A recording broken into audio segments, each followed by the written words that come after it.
بسم اللہ الرحمن الرحیم رب اشرح لی صدری ویسر لی امری واحلل عقدۃ من لسانی یفقهوا قولی ووعدنا موسیٰ 30 لیلۃ واتممناها بعشرہ فتم میقات ربہ 40 لیلہ ثم قال موسیٰ لأخیہ ہارون نخلفنی فی قومی واصلح ولا تتبع سبیل المفسدین۔ 40 کے اور 40 کے عدد کے حوالے سے بات ہو رہی ہے، تو اس میں سب سے پہلے جو تذکرہ ہوتا ہے وہ قرآن کی اس آیت کو ہوتا ہے، سورہ اعراف کی آیت نمبر 142 کا، کہ یاد کرو اس وقت کو جب ہم نے موسیٰ سے 30 راتوں کا وعدہ لیا اور پھر 10 کا اضافہ کر دیا، اور اس طرح 40 راتیں مکمل ہوئیں، اور یہ خدا کا وعدہ تھا 40 راتوں کا۔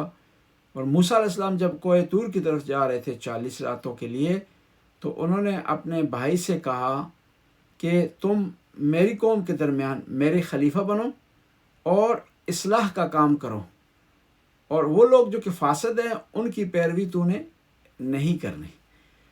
اب 40 کا جو عدد ہے اس کو اسلام میں اہمیت حاصل ہے، اور اس میں اسرار جو ہے وہ اسرار پائے جاتے ہیں 40 کے عدد میں، کہ دیکھیں جو ہے وہ حضرت موسیٰ کو جو وعدہ ہوا، جو راتیں حضرت موسیٰ نے کوہ طور پر گزاری وہ 40 تھی۔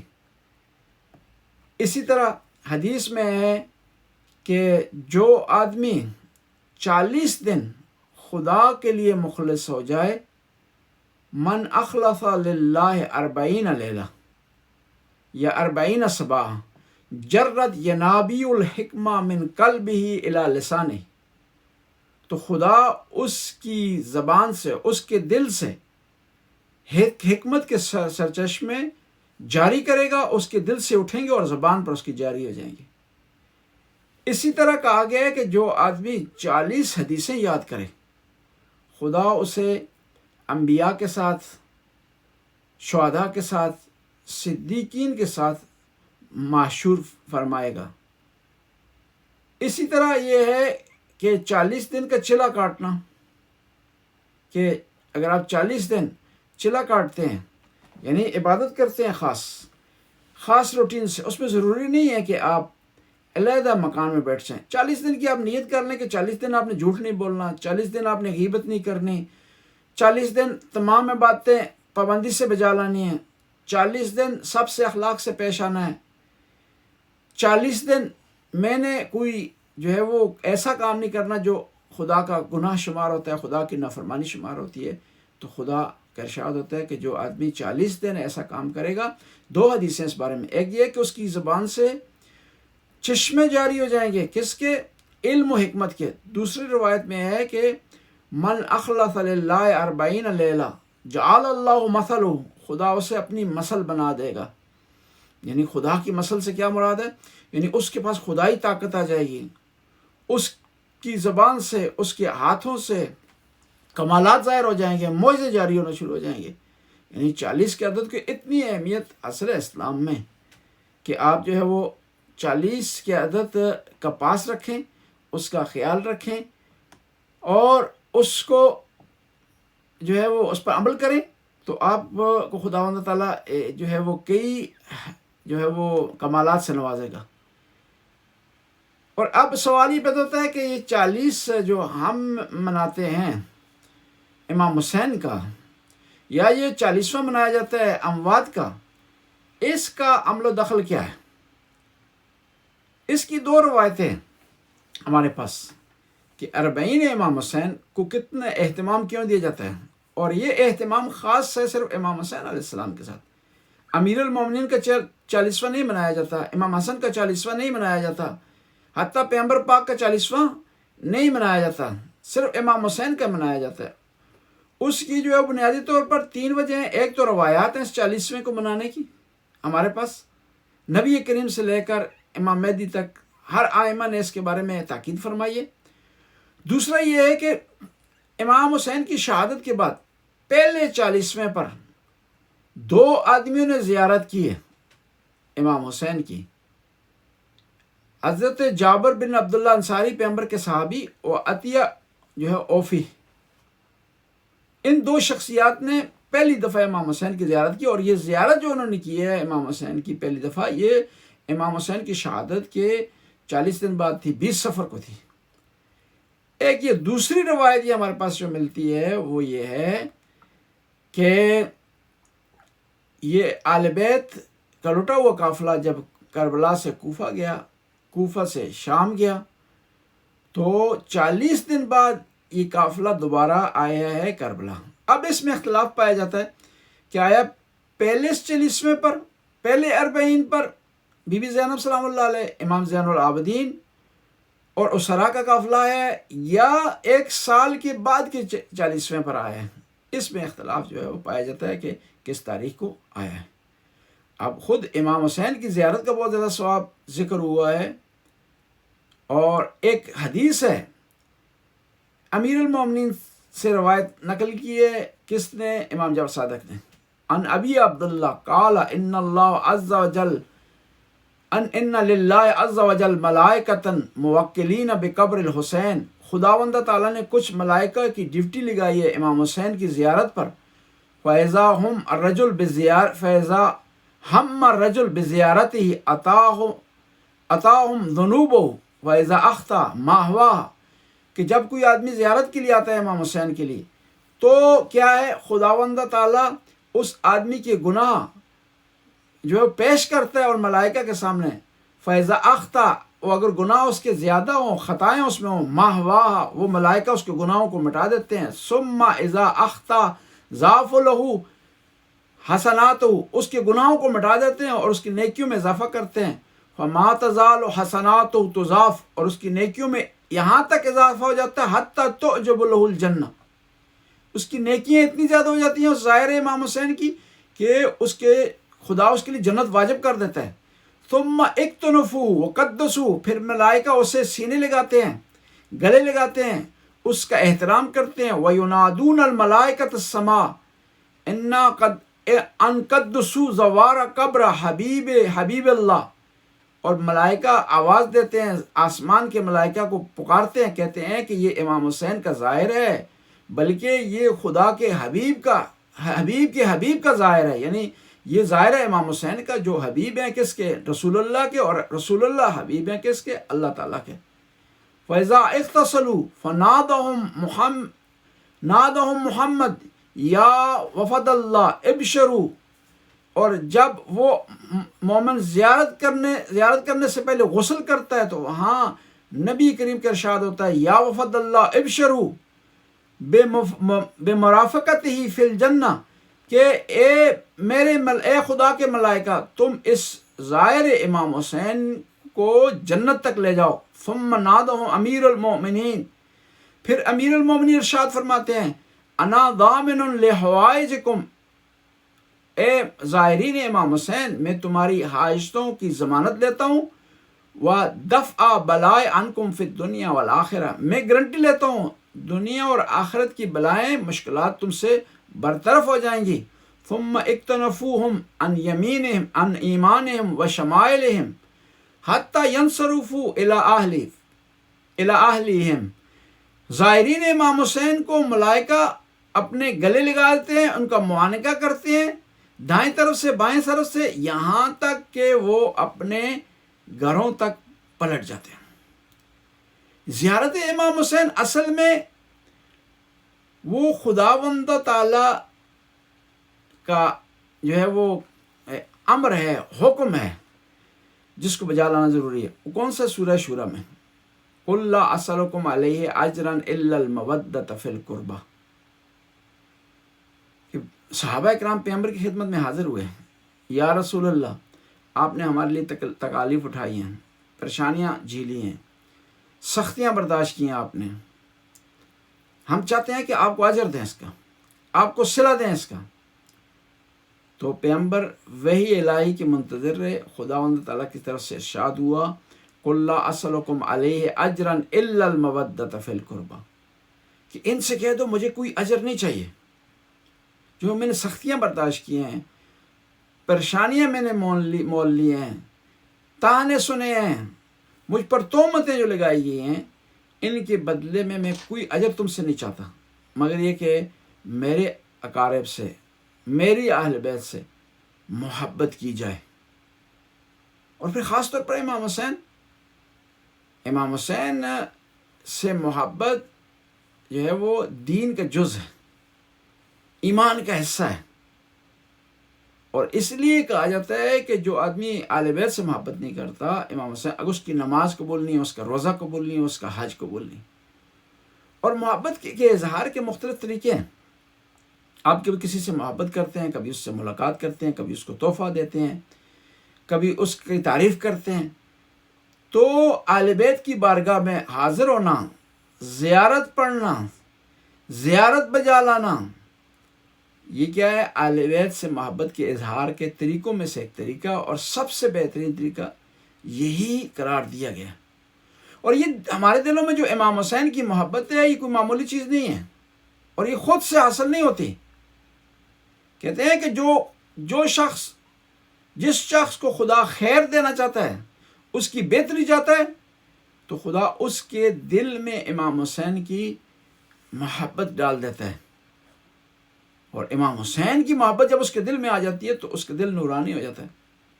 اس کا دل جب نورانی ہوتا ہے تو اس کی عبادت قبول ہوتی ہے، اس کی عبادت، اس کی نیکیوں میں جو ہے اضافہ ہو جاتا ہے۔ بس امام حسین کی زیارت کو جانا، امام حسین کی زیارت کو بجا لانا، یہ خدا کی طرف سے انعام ہے، اور ہر کوئی اس کا مستحق نہیں ہو سکتا، اس انعام کا۔ ہر کسی کو یہ چیز مل نہیں سکتی جب تک امام حسین کی طرف سے اور اہل بیت علیہ السلام کی طرف سے اور خدا کی طرف سے توفیق حاصل نہ ہو۔ اور روایات میں آتا ہے کہ جو بھی امام حسین کی زیارت کرے جائے گا، خدا اس کے رزق روزی میں اضافہ کرے گا اور اس کو لمبی عمر عطا کرے گا۔ روایت ہے عن محمد بن مسلم عن ابی جعفر قال مروا شیعتنا بزیارت قبر الحسین، اے محمد بن مسلم، ہمارے شیعوں کو امام حسین کی زیارت کا حکم دو۔ فَإِنَّ إِيتَانَهُ يَزِيدُ فِي الرِّزْقِ وَيُمُدُّ فِي الْعُمْرِ، کہ وہ اگر زیارت کے لیے آئیں گے تو ان کے رزق میں اضافہ ہوگا اور ان کی عمر میں اضافہ ہوگا۔ وَيَدْفَعُ مَدَافِعَ السُّوءِ، اور ان سے مشکلات دور ہوں گی۔ وَإِيتَانُهُ مُفْتَرِضٌ عَلَى كُلِّ مُؤْمِنٍ يُقِرُّ لَهُ بِالْإِمَامَةِ مِنَ اللَّهِ، اور زیارت پر جانا، امام حسین کا زائر بننا ہر مومن پر واجب ہے، فرض ہے۔ ہر اس طرح کے مومن پر فرض ہے امام حسین کی زیارت کے لیے جانا کہ جس نے مولا کی امامت کا اقرار کیا ہے۔ یقر لہ بالامامہ، ایسے آدمی پر واجب ہے جو امام کی اقرار کرتا ہے، اعتراف کرتا ہے امام حسین کی امامت کا۔ اور امام حسین کی زیارت پر آپ جب جاتے ہیں تو نبی کریم کو خوش کرتے ہیں، آپ اہل بیت کو خوش کرتے ہیں۔ پھر ایک اور روایت ہے امام جعفر صادق سے، ان ابی عبداللہ قال لو یعلم زائر للحسین ما يدخل على رسول اللہ من الفر وإلى امیر المومنین وإلى فاطمہ وإلى آئمہ والشہداء منا اہل البیت ما ينقلب به من دعائهم له ما له في ذلك من الثواب العاجل والعاجل والمذخور له عند الله لا حب ان يكون ما ثم داره ما بقیہ۔ کہتے ہیں اگر امام حسین کے ظاہر کو علم ہو جائے کہ اس کی زیارت کے ذریعے نبی کریم کو کتنی خوشی حاصل ہوتی ہے، امیر المومنین کو کتنی خوشی حاصل ہوتی ہے، بی بی فاطمہ الزہرا کو کتنی خوشی حاصل ہوتی ہے، شہداء کو کتنی خوشی حاصل ہوتی ہے، اور وہ اس کے لیے دعا کرتے ہیں اور اس کو دنیا اور آخرت کا ثواب ملتا ہے، اور یہ زیارت خدا کے نزدیک ذخیرہ ہو جاتی ہے۔ اگر ان چیزوں کو سے علم ہو جائے تو وہ کبھی بھی زیارت سے نہ پلٹے۔ وَإِنَّ الزَّائِرُ لَيَخْرُجُ مِنْ رَحْلِهِ فَمَا يَقَعْ قَدَمُهُ عَلَى شَيْءٍ إِلَّا دَعَا لَهُ، جب زائر اپنے گھر سے نکلتا ہے، جس چیز پر قدم رکھتا ہے وہ چیز اس کے لیے دعا کرتی ہے۔ فَإِذَا وَقَعَتِ الشَّمْسُ عَلَيْهِ أَكَلَتْ ذُنُوبُهُ، اور جب سورج اس پر چمکتا ہے تو سورج اس کے گناہوں کو کھا جاتا ہے۔ کما تاکل النار الحطب، اس طرح اس کے گناہ مٹ جاتے ہیں، ختم ہو جاتے ہیں، جس طرح آگ ایندھن کو جلا دیتی ہے۔ وما تبقی الشمس علیہ من الذنوب شیئا فینصرف، اور اس کے گناہ جب تک سورج اس پر رہتا ہے اس کے گناہ جھڑ جاتے ہیں، ختم ہو جاتے ہیں۔ وما علیہ ذنب وقد رفع له من الدرجات، اس کا کوئی گناہ باقی نہیں رہتا اور اس کے درجات بلند ہوتے ہیں۔ ما ینالہ متشتع فی دماء فی سبیل اللہ، ظاہر امام حسین کو وہ ثواب ملتا ہے جو شہداء کو ملتا ہے۔ وَيُوَكِّلْ بِهِ مَلَكٌ يَقُومُ مَقَامُهُ وَيَسْتَغْفِرُ لَهُ حَتَّى يَرْجِعُ إِلَى زِيَارَتِهِ، کہتے ہیں کہ وہ جب امام حسین کا ظاہر زیارت کر کے گھر واپس آتا ہے، اس وقت تک خدا کی طرف سے ایک فرشتے کو حکم رہتا ہے کہ وہ اس کے لیے دعا کرے، اس کے لیے استغفار کرے، یہاں تک کہ وہ دوبارہ زیارت کے لیے آئے۔ وَيَمْضِيَ 3 سنين وَيَمُوتُ وَذَكَرَ الْحَدِيث بِطُولِهِ، اور کہتے ہیں 3 سال تک ظاہر امام حسین کے لیے ایک فرشتہ دعا کرتا رہتا ہے۔ کیوں نہ ہو، خود پیغمبر کا ارشاد ہے کہ جو آدمی امام حسین سے محبت کرتا ہے، جو آدمی امام حسین کو چاہتا ہے، اس کے لیے جنت واجب ہے۔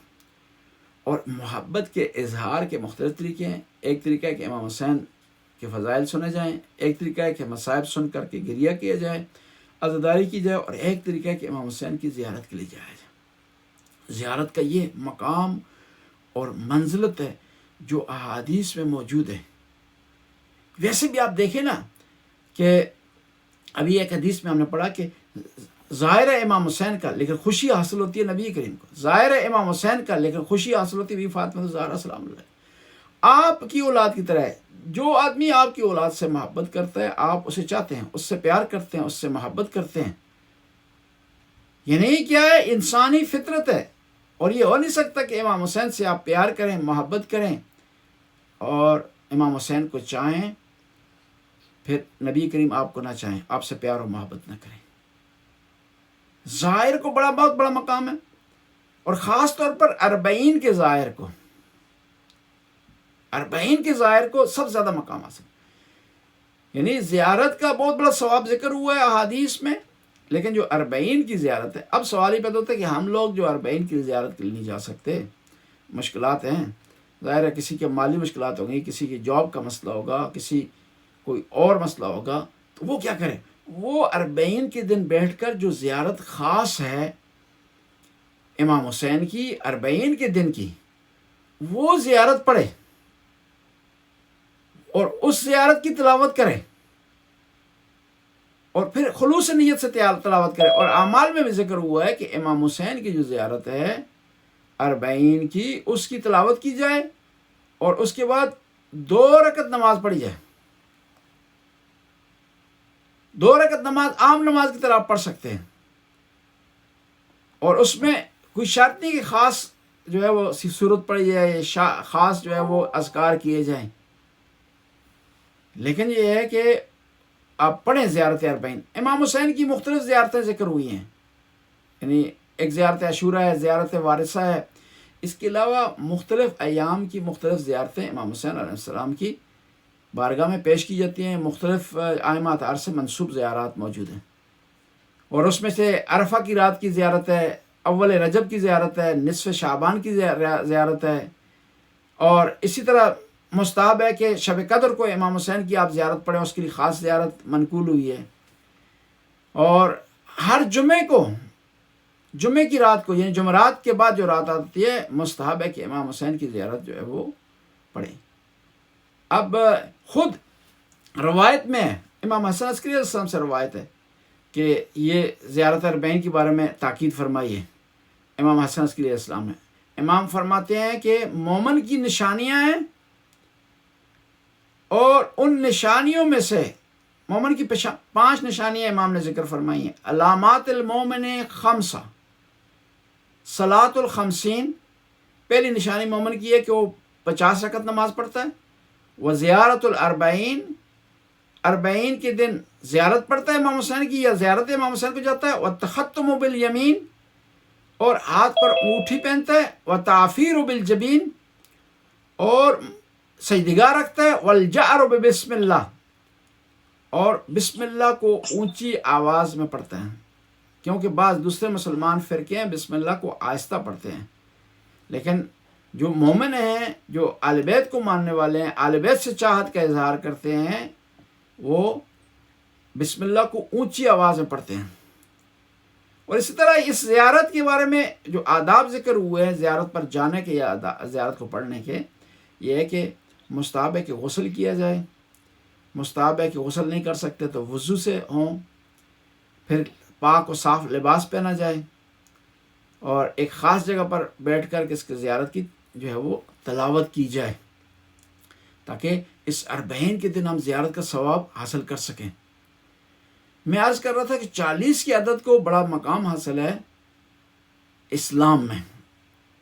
اس کا مطلب یہ نہیں ہے کہ ہم ایکسٹرا اور حد سے زیادہ اور ایسے کام جو ہے وہ 40 کرنا شروع کر دیں جو اس کی اسلام نے اجازت نہیں دی۔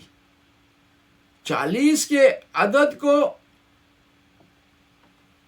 جو ہے وہ اہمیت حاصل ہوئی ہے اہل بیت کے فرامین کی وجہ سے، اہل بیت کے اقوال کی وجہ سے۔ ایسا نہیں ہے کہ اہل بیت کو ان 40 عدد کی وجہ سے فضیلت حاصل ہوئی ہے، بلکہ کیا ہے کہ وہ اس طرح ہے کہ اس عدد کو فضیلت حاصل ہوئی ہے اہل بیت علیہ السلام کے کلام کی وجہ سے، اہل بیت علیہ السلام کی جو نصیحتیں ہیں، ان کے اقوال ہیں، ان کی وجہ سے۔ اور اس زیارت امام حسین علیہ السلام کے بارے میں ایک اور حدیث آپ کی خدمت میں پیش کرتا ہوں۔ یہ حدیث ہے محمد بن مسلم سے، اور یہ بھی امام جعفر صادق سے ہے، یہ نہیں امام باقر علیہ السلام سے، عن محمد بن مسلم عن ابی جعفر۔ ابی جعفر لقب ہے امام باقر علیہ السلام کا۔ قال لو يعلم الناس ما في زیارت الحسین من الفضل لماتوا شوقا وتقطعت انفسهم علیہ حسرات۔ اور اگر لوگوں کو علم ہو جائے کہ امام حسین کی زیارت کا کتنا ثواب ہے تو وہ اس کے حصول کے لیے جان دینے کے لیے تیار ہو جائیں۔ کل تو معافی ہے، تو امام کے صحابی نے کہا کہ میں نے امام سے سوال کیا کہ یہ کیا ہے، اس کا ثواب کیا ہے؟ قال من زارہ شوقا علیہ کتب لہ الف حجۃ متقبلہ، کہ جو آدمی نیک نیت سے، اچھی نیت سے امام حسین کی زیارت کے لیے جائے گا تو اسے 1000 حجوں کا ثواب ملے گا، وہ الف عمرۃ مبرورہ، اور اسے 1000 مقبول عمرے کا ثواب ملے گا، وہ اجرا الف شہید من شہداء بدر، اور اس کو 1000 شہیدوں کا ثواب ملے گا، ایسے شہیدوں کا ثواب ملے گا جو بدر میں شہید ہوئے ہیں، وہ اجرا الف صائم، اور اسے 1000 روزے دار کا ثواب ملے گا، وہ ثواب الف صدقۃ مقبولہ، اور اسے 1000 دفعہ صدقہ دینے کا ثواب ملے گا، ایسا صدقہ جو کہ مقبول ہوا ہے، جو خدا کی بارگاہ میں قبول ہوا ہے، وہ ثواب الف نسمۃ ارید بہا وجہ اللہ، اور اسے 1000 غلام آزاد کرنے کا ثواب ملے گا، اگر بشرط کہ اس کی زیارت خدا کا قرب حاصل کرنے کے لیے ہو، خدا کی بارگاہ میں قرب اور خالص نیت سے ہو۔ وہ تو ہر عبادت کے لیے شرط ہے کہ جو بھی عبادت آپ بجا لیتے ہیں اگر خالص نہیں ہوگی، اس میں ریاکاری پائی جائے گی، دنیاوی معاملات اس میں آ جائیں گے، تو پھر اس کا ثواب اجر نہیں رہے گا۔ ایک آدمی صرف زیارت اس لیے جاتا ہے کہ میں امام کی بارگاہ سے جا کر کے فلاں چیز جو ہے وہ طلب کروں گا، فلاں منت مانگوں گا، اولاد مانگوں گا، اس سے ثواب نہیں ملے گا۔ ثواب ملے گا اسے، اتنا ثواب نہیں ملے گا کہ اس آدمی کی نسبت کہ جو امام حسین کی زیارت کے لیے جا رہا ہے صرف قرب خدا حاصل کرنے کے لیے، صرف امام کی رضایت حاصل کرنے کے لیے، صرف امام کی خوشنودی حاصل کرنے کے لیے۔ ظاہر ہے اس کی اور کوئی نیت نہیں ہے، اپنی کوئی غرض نہیں ہے، اور جب دنیاوی غرض کسی معاملے میں آ جائے تو اس کا ثواب جو ہے وہ کم ہو جاتا ہے۔ بس یہ زیارت کا اور 40 کا ثواب جو ذکر ہوا حدیث میں، جو آپ خدمت پیش کیا، یہاں پر ہم رکتے ہیں، اور اگر کوئی سوال ہیں تو سوالوں کا جواب دیتے ہیں، اور نیکسٹ میں انشاءاللہ ہم امام رضا علیہ السلام کی زیارت کا ثواب ذکر کریں گے، کیونکہ ہمارے جو ہے وہ ڈاکٹر صاحب جا رہے ہیں، ڈاکٹر جواد، زیارتوں پر، اور ان سے ہم درخواست بھی کریں گے کہ سب مومنین کے لیے، خاص طور پر اس گروپ میں جو مومنین مومنات ہیں ان کے لیے دعا کریں۔ جی ضرور قبلہ، جزاک اللہ. اچھا اسی میں سوال بھی ایک چھوٹا سا کر لیتا ہوں. یہ کب سے سلسلہ مطلب شروع ہے یہ 40 کا، یہ مولا کی مطلب شہادت کے بعد اس وقت سے ہوا، یا ظاہر ہے کافی ادوار آتے رہے بیچ میں، مشکل بھی آسان بھی، تو اس کے بارے میں تھوڑا سا جی اس سے سب سے پہلے جو سلسلہ شروع ہوا ہے نا، یہ پیغمبر کے صحابی تھے جابر بن عبد الانصاری، وہ مدینے سے پیدل چل کے آئے ہیں کربلا امام حسین کی زیارت کے لیے. یہ سلسلہ اس وقت سے شروع ہو. اور دوسرا اس کی ابتدا وہاں سے یہ ہے کہ بیبیاں شام سے پیدل چل کے آئی ہیں کربلا تک امام حسین کی زیارت کرنے کے لیے. تو اس کے بعد جو ہے وہ 40 کے زیارت کو اہمیت حاصل ہوئی ہے، اور اس کے بعد یہ پیدل چلنے کا سلسلہ شروع ہوا ہے. پرانے زمانے سے علماء یہ جو ہے وہ کرتے رہے ہیں، یہ واک کرتے رہے ہیں. لیکن صدام کے زمانے میں تھوڑی پابندیاں لگ گئی تھیں، تھوڑا سا حالات ٹھیک نہیں تھے، تھوڑا اس میں کمی آ گئی تھی، لیکن رکا پھر بھی نہیں ہے سلسلہ. اس میں کئی جو ہے فائدے ہیں. ایک تو آپ سنت ادا کرتے ہیں حضرت جابر بن عبداللہ انصاری کی. دوسرا یہ ہے کہ امام علی کے حرم سے چلتے ہیں امام حسین کا، پہلے زیارت کرتے ہیں امام علی علیہ السلام کی بارگاہ میں، یہ ایک زیارت. پھر امام حسین کی بارگاہ میں آپ آتے ہیں. پھر آپ عقیدت کا اظہار کرتے ہیں اہل بیت سے کہ اہل بیت پیدل چلے ہیں، سختیاں انہوں نے برداشت کی ہیں، لہٰذا یہ کام جو ہے وہ ہم بھی کر کے تاکہ ان کے مصائب میں، ان کی مشکلات میں وہ شریک ہو جائیں. دیکھیں نا، آپ کا ایک دوست ہو نا، وہ اس کا کوئی والد دنیا سے چلا جائے تو وہ کالے کپڑے اس نے پہنے ہوں تو آپ بھی پہن لیتے ہیں کہ میں اس کے غم میں شریک ہوں. اور پھر کوشش کرتے ہیں اس کے سامنے ہنسے نہ، کوئی مذاق نہ کریں، کوئی ایسا کام نہ کریں جس سے خوشی کا اظہار ہو. تو یہ بھی ہوتا ہے اس لیے کہ ہم جو ہے وہ اہل بیت کی بارگاہ میں اپنی طرف سے عقیدت پیش کرتے ہیں کہ غم کا اظہار کر رہے ہیں اور اہل بیت کے مصائب میں جو برابر کے شریک ہیں. پھر یہ ہے کہ اتنی دنیا سے لوگ اکٹھے ہوتے ہیں، کوئی پاکستانی ہے، کوئی افغانی ہے، کوئی افریقہ سے آ رہا ہے، اور وہ بتا رہے ہیں کہ سارے ہم عاشق امام حسین ہیں، ہم سارے اہل بیت سے محبت کرنے والے ہیں. اور اس میں کوئی رنگ نسل کی اور جو ہے وہ اس میں نہیں پائی جاتی ڈسکرمنیشن. اور اس سے جو خود ایک درس جاتا ہے، ایک پیغام جاتا ہے پوری دنیا کو، اور اس کے جو فوائد حاصل ہوتے ہیں. یہ اور کوئی سوال ہے؟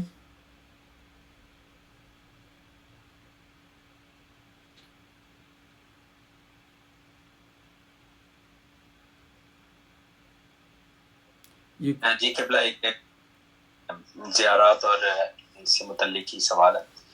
یہ کہ ماشاءاللہ بہت فضیلت آپ نے بیان کی ہے، اور یہ لیکن ہمارے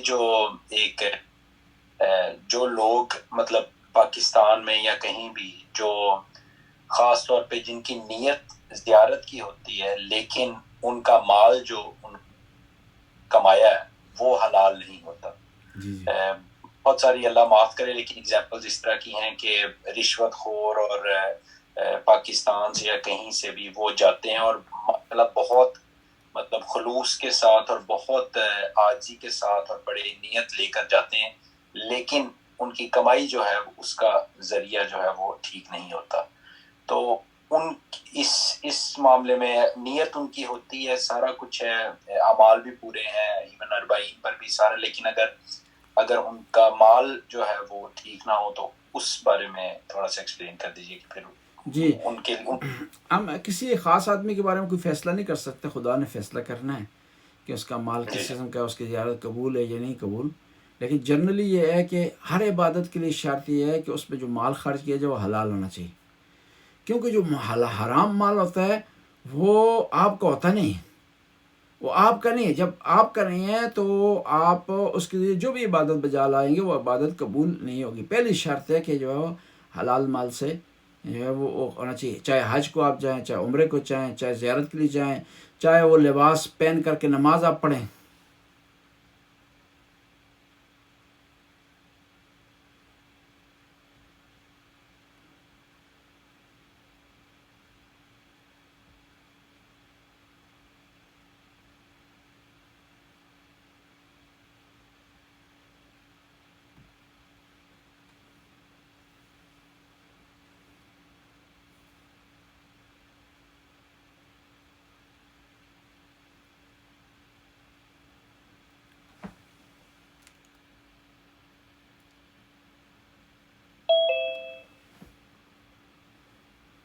جی وہ 40 منٹ پورے ہو گئے تھے چل کٹ کے.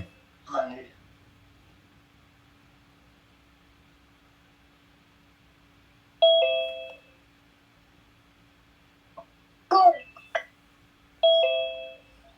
Recording in progress.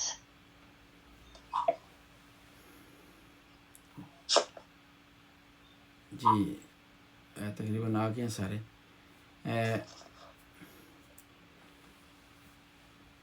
ہر عبادت کے لیے پہلی شرط یہ ہے کہ وہ عبادت میں جو مال خرچ ہو رہا ہو وہ حلال ہونا چاہیے، یعنی حرام طریقے سے کمایا نہ ہو، آپ کا اپنا ہونا چاہیے، یا آپ کو اس کے استعمال کا اختیار ہونا چاہیے. اور بعض کا ایسا ہوتا ہے کہ آپ کا مال اپنا ہوتا ہے لیکن آپ اس کو آپ کو استعمال کا اختیار نہیں ہوتا. اس مورد میں بھی اگر آپ ایسا مال خرچ کریں گے جو آپ کا اپنا ہے لیکن آپ کو اختیار نہیں ہے خرچ کرنے کا، تو پھر بھی وہ جو ہے عبادت قبول نہیں کی جائے گی، وہ عبادت ریجیکٹ ہو جائے گی. یعنی دیکھیں جس طرح شرائط ہے نا نماز کے لیے، قبلہ رخ آپ ہوں، لباس آپ کا پاک ہونا چاہیے، آپ کا بدن پاک ہونا چاہیے، اور پھر اس کے علاوہ بعض مزید شرائط ہیں وضو میں ہونے چاہیے، وضو آپ کو ہونا چاہیے، تو تب جو ہے آپ کی نماز صحیح ہوگی. تو زیارت پر جانے کے لیے بھی شرائط یہ ہیں کہ زیارت میں جو آپ مال خرچ کر رہے ہیں وہ آپ کا اپنا ہونا چاہیے، اور اس کے علاوہ وہ حلال ہونا چاہیے. اس کے علاوہ یہ ہے کہ وہ آپ کو اختیار ہو اپنا مال خرچ کرنے میں. اور پھر اس میں بعض چیزیں دوسری بھی ہیں، حتیٰ کہ جو ہے وہ بیٹا باپ کی اجازت کے بغیر وہ چلا جائے زیارت میں، اور باپ کے پاس معقول وجہ ہو اس کو روکنے کی، تو پھر بھی زیارت قبول نہیں ہے. یا خاتون جو ہے وہ نافرمانی کی حالت میں ہو، یعنی وہ کہ کسی وجہ سے شوہر اس کے معقول وجہ سے روک رہا ہو اور وہ اس کی بات نہ مانے اور زیارت پر چلے جائے، تو اس کی زیارت بھی قبول نہیں ہے. قبول کی بات تو ہم نہیں کر سکتے، صحیح نہیں ہے، قبول تو خدا نے کرنے، وہ ہم اس کے بارے میں اختیار نہیں. پتہ نہیں ہم کوئی ممکن ہے ایک چیز کو آپ دیکھ رہے ہوں کہ وہ ظاہری طور پر ٹھیک نہیں ہے لیکن خدا کی بارگاہ میں ٹھیک ہو، ہمیں کیا پتہ کس کی کہ عمل کے بارے میں، ہمیں کوئی فیصلہ اس بارے میں نہیں کر سکتے. لیکن شرائط تو ہیں اس کی، کیونکہ دو چیزیں ہوتی ہیں، ایک عبادت کا صحیح ہونا ہے اور ایک عبادت کا قبول ہونا ہے. ہم صحیح ہونے کے بارے میں بتا سکتے ہیں، قبول ہونے کے بارے میں ہم کوئی فیصلہ کسی کی عبادت کے بارے میں نہیں کر سکتے، وہ خدا کر سکتا ہے. اور ممکن ہے آپ کی عبادت 100% صحیح ہو لیکن قبول نہ ہو، کوئی ایسی شرائط ہوں جو مخفی ہیں جن کو ہم نہیں جانتے، خدا کی ذات انہیں جانتی ہے.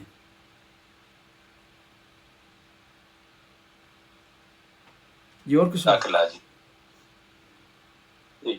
قبلہ ایک اسی سلسلے میں سوال تھا کہ جو مرحومین ہیں، جس طرح ہم لوگ جو دنیا سے چلے گئے یا زیارت نہیں کر سکے یا اگر اپنی زندگی میں کی بھی ہے، تو ان کے جانے کے بعد آیا کہ جس طرح کسی کو ان کے نام سے زیارت کروائی جا سکتی ہیں اور ان کا ثواب کس طرح مطلب ان کو پہنچ جاتا ہے جس طرح حج کا سلسلہ، تو اس کے بارے میں جی یہ آپ نے اچھا بتایا کہ اچھا سوال کیا کہ حج پر بھی آپ کر سکتے ہیں، زیارات پر بھی کر سکتے ہیں. حج کا البتہ مسئلہ تھوڑا مختلف ہے کہ حج واجب بھی ہو سکتا ہے، کہ ایک آدمی مستطیع تھا، اس کو استطاعت حاصل ہو گئی تھی، وہ اس پر حج واجب ہو گیا تھا لیکن وہ نہیں کر سکا، دنیا سے چل بسا ہے، تو اس کے لیے نائب لینا پڑے گا باقاعدہ. اس کی نیت ہوگی، اس کے اعمال ہوں گے، اس کا طریقہ کار خاص ہوگا اور اس کے مطابق اس نے وہ اس کو فالو کرنا ہے. جہاں تک بات ہے وہ زیارات کی، تو زیارات میں بھی ایسا کیا جا سکتا ہے کہ آپ جو ایک آدمی دنیا سے چلا گیا ہے، چاہتے ہیں کہ اس کو ایصال ثواب ہو، چاہتے ہیں کہ وہ جو ہے وہ اس کو ثواب پہنچے ان اعمال کا، تو آپ جو ہے اس کی طرف سے زیارت کروا سکتے ہیں، ایک آدمی کو زیارت پر بھیج سکتے ہیں. لیکن یہ دیکھیں کہ جس آدمی کو زیارت پر بھیج رہے ہیں وہ آدمی اعمال زیارت صحیح طرح بجا لائے، کوئی غلط قسم کا آدمی نہ ہو، گناہ گار نہ ہو، اس کو اپنی نماز نہیں آتی تو زیارت پہ چل پڑے. ہاں یہ اس میں ہے کہ ایک آدمی دیکھتے ہیں غریب ہے، اہل بیت سے محبت کرتا ہے لیکن اس کی نماز ٹھیک نہیں ہے، ٹھیک کروا دیں، اس کو کورس کروا دیں، تاکہ جو ہے وہ جانے سے 1 ہفتہ پہلے 2 ہفتے پہلے نماز اپنی ٹھیک کر رہے، اپنے اعمال ٹھیک کر لے اور زیارت پر چلا جائے. اس میں یہ ہے کہ وہ مرحوم کو بھی ثواب ملے گا اور یہ جو آدمی زیارت کروا رہا ہے اس کو بھی ثواب ملے گا اور جو زیارت کر رہا ہے اس کو بھی ثواب ملے گا. یعنی جو ہے وہ یہ تو سنا تھا نا، ایک تیر سے 2 شکار، یہاں پر ایک تیر سے 3 شکار ہو گئے ہیں. ٹھیک ہے، یعنی اتنا جو ہے اجر و ثواب ملے گا. اس طرح آپ نمازیں بھی پڑھوا سکتے ہیں, اس طرح آپ دوسری باتیں بھی کسی کی نیابت میں کروا سکتے ہیں. البتہ یہ دیکھنا یہ ہے کہ جو عبادت واجب ہے اور اس آدمی پر واجب تھی, جو دنیا سے چلے گا, اس کے خاص طریقہ کار ہے, اس کے خاص پروسیس ہیں, اس کا خیال رکھنا جو ہے وہ ضروری ہے. یہ نہ ہو کہ کوئی رکن رہ جائے حج کا تو وہ مرحوم کو تکلیف ہو اس سے, جو دنیا سے چلا گیا ہے, اس کے لیے پریشانی کا جو ہے وہ سبب بنے. مثلا طواف نہیں کرتا, طواف النساء نہیں کرتا ایک آدمی, یا کوئی اور عمل عرفات کا اس سے رہ جاتا ہے, یا پراپر نیت نہیں کرتا ہو, اور آپ کو بھی علم تھا کہ یہ آدمی نہیں کر پائے گا صحیح, اس کو آپ بھیج دیتے ہیں. مثال کے طور پر ایک آدمی خود اتنا معذور ہے, بیچارہ چل ہی نہیں سکتا, مشکل سے ویل چیئر پہ سے لے گئے, اس کو آپ کسی کا نائب بنا دیتے. ظاہر وہ اپنے اعمال صحیح طریقے سے بجا نہیں لا سکتا بیچارہ, تو دوسرے کی نیابت جو ہے وہ کس طرح کرے گا, نیت میں کس طرح کرے گا, اعمال میں کس طرح کرے گا, طواف میں کس طرح کرے گا. جی اور کچھ سوال؟ جی وعلیکم السلام. کیا نمازیں قضا نمازیں بھی پڑھوا سکتے ہیں؟ جی پڑھوا سکتے ہیں. فقہ جعفریہ میں اگر کوئی دنیا سے چلا گیا تو اس کی قضا نمازیں آپ خود بھی پڑھ سکتے ہیں, کسی سے بھی پڑھوا سکتے ہیں. وہ آدمی جی فرضی بھی پڑھا سکتے ہیں. معذور بندہ ہے کوئی, جی اگر معذور ہے کوئی تو وہ اپنے کروا سکتا ہے. نہیں, جب تک زندہ ہے, جب تک کوئی زندہ ہے تو اپنے اس کی نیابت میں نمازیں نہیں پڑھ سکتے, وہ خود پڑھے گا جب تک زندہ ہے. لیکن حتیٰ اگر نہیں بھی پڑھ سکتا, جی اگر نہیں حتیٰ نہیں بھی پڑھ سکتا تو اس کی نیابت میں نمازیں نہیں پڑھ سکتے, لیکن جو آدمی فوت ہو گیا اس کی پڑھ سکتے. ہم بھی پڑھ سکتے ہیں. جی آپ پڑھ سکتے ہیں, جو آدمی فوت ہو گیا اس کی نمازیں آپ پڑھ سکتے ہیں. مثلا آپ نے دیکھے نا, آپ کے بہنوئی دنیا سے چل بسے ہیں, آپ کو یہ اندازہ ہے کہ ان کی 1 سال کی نمازیں قضا ہو گئی ہیں, وہ نہیں پڑھ سکے آخر دم تک. تو آپ جو 1 سال کی ان کی نمازیں پڑھ سکتے ہیں, اور اس میں نیت آپ نے نیابت کی کرنی. دونوں کا ثواب ہوگا, دونوں کا ثواب ملے. جی پڑھنے والے کو بھی اور جس کی طرف سے پڑھی جا رہی ہے, دونوں کا ثواب ہوگا. اس طرح روزے بھی رکھ سکتے ہیں آپ کسی کی نیابت میں جو دنیا سے چل بسا ہے, لیکن جو آدمی زندہ ہے اس کی نیابت میں آپ نہیں کر سکتے. نہ روزہ رکھ سکتے ہیں, نہ نماز پڑھ سکتے ہیں. جی ان کے لیے نفل تو کر کے دعا کرتے ہیں, لیکن ان کی طرف سے نفل کیسے پڑھتے ہیں؟ ان کو ثواب حاصل کرنے کے لیے پڑھ سکتے ہیں, لیکن فرضی نمازیں آپ ان کی طرف سے نہیں پڑھ سکتے. لیکن حج میں ایک استثناء ہے, زندہ آدمی کی طرف سے آپ حج بجا لا سکتے ہیں. وہ آدمی کسی مجبوری کی وجہ سے جو ہے وہ نہیں جا سکتا, وہ مشکل ہے اس کے لیے جانا کسی وجہ سے بھی, اور مجبوری بھی معقول ہے اس کی. مثلا اس کا سعودی عرب میں جانا بین ہو گیا, سعودی عرب والے ویزا اس کو نہیں دے رہے, اب وہ اس پر حج واجب ہو گیا ہے, تو اب کوئی آدمی اس کی طرف سے حج بجا لا سکتا ہے. لیکن نفلی حج آپ ضعیف ہے, جی ضعیف ہے, وہ چل نہیں سکتا, جا نہیں سکتا, سفر نہیں کر سکتا, یا کوئی اور ایسے جو ہے مسائل ہیں جس کی وجہ سے. لیکن اس کے مقابلے میں ایک آدمی مصروفیت کی وجہ سے نہیں جا رہا, تو اس کی طرف سے نیابت نہیں ہو سکتی, واجبی نیابت اس کی طرف نہیں ہو سکتی. کہ وہ کہتا ہے کہ میرے پاس ٹائم نہیں ہے, مجھ پر حج واجب ہو گیا لیکن میرے پاس ٹائم نہیں ہے, اب تو جاؤ میری طرف سے حج کر لے, ایسا نہیں ہو سکتا. لیکن نمازیں اور دوسری بات فوت شدہ انسان کی ہو سکتی ہے, فوت شدہ انسان کی ہو سکتی ہے. یعنی ایسا نہیں ہو سکتا کہ ہر عبادت آپ زندہ آدمی کی طرف سے کر سکیں, اور ہر زندہ آدمی کی طرف سے ایسا نہیں ہے. اصول ہوتا. جی ابھی ہم تھوڑا سا مصائب پڑھ لیتے ہیں اس کے 40 کی مناسبت سے. جزاک اللہ, ماشاء اللہ, بہت شکریہ جناب. السلام علیکم یا ابا عبداللہ وعلی الارواح التي حلت بفنائک, علیکم منی سلام اللہ ابدا ما بقیت وبقی اللیل والنہار. کہتے ہیں کہ لوٹا ہوا قافلہ جب شام سے روانہ ہوا ہے, تو بی بی زینب نے شام کی خواتین کو اکٹھا کیا, کہا ہمارا یہاں وقت گزرا ہے آپ لوگوں کے ساتھ, میری ایک درخواست ہے تم لوگوں سے, تمنا ہے کہ میں تمہارے حوالے سکینہ کو کر کے جا رہی ہوں, تم نے میری بیٹی سکینہ کا خیال رکھنا ہے, کیونکہ میں نے اپنے بھائی حسین سے وعدہ کیا تھا کہ میں سکینہ کا خیال رکھوں گی. اے شام کی خواتین, جب بھی دیکھنا نا تاریکی ہو تو آ کر میری بیٹی سکینہ کی قبر پر چراغ جلا دینا، کیونکہ میری بیٹی سکینہ چراغ جو اندھیرے سے بڑی ڈرتی ہے۔ قافلہ روانہ ہوا، کربلا کو یہ قافلہ پہنچا۔ بی بی زینب دوڑ کر اپنے بھائی کی قبر سے لپٹ گئی کہ بھائیا تیری بہن آ گئی ہے، تیری بہن اجڑ کر آ گئی ہے۔ بھائیا میں شرمندہ ہوں، میں نے تجھ سے وعدہ کیا تھا میں سکینہ کا خیال رکھوں گی، میں سکینہ کا خیال نہ رکھ سکی بھائیا، بھائیا مجھے معاف کر دینا بھائیا۔ بھائیا دیکھیں بھائیا مجھ پر کیا ظلم ہوا، میرے بال سفید ہو چکے ہیں بھائیا، بھائیا میں کربلا سے پیاسی چلی تھی، اب بھی پیاسی ہوں۔ کہتے ہیں امام زین العابدین مولا کی قبر پر آئے اور کہا ھذا قبر الحسین العطشان، لوگو یہ پیاسے حسین کی قبر ہے۔ بابا جب میں نے منظر دیکھا کوفہ میں نا کہ حبیب ابن مظاہر کا سر نوک نیزہ پر تھا، تو حبیب ابن مظاہر کے بچے نے اس ظالم پر حملہ کیا اور سر کو لے کر کے دفن کر دیا۔ میں نے جب منظر دیکھا تو میں شرمندہ ہو گیا بابا، اگر میرے ہاتھوں میں ہتھکڑیاں نہ ہوتی نا، پیروں میں بیڑیاں نہ ہوتی تو میں حبیب ابن مظاہر کے بیٹے سے کم نہیں تھا، میری غیرت بھی گوارا نہیں کرتی کہ آپ کا سر نو کے نیزہ پر ہو۔ اب یہ قافلہ لٹا ہوا قافلہ روانہ ہوا مدینے کی طرف۔ کہتے ہیں مدینے سے باہر رکا، بشیر نے مدینے میں اعلان کیا یا اہل یثرب لا مقام لکم، اے مدینہ کے رہنے والوں مدینہ رہنے کی جگہ نہیں رہی، مدینے والے اجڑ گئے ہیں۔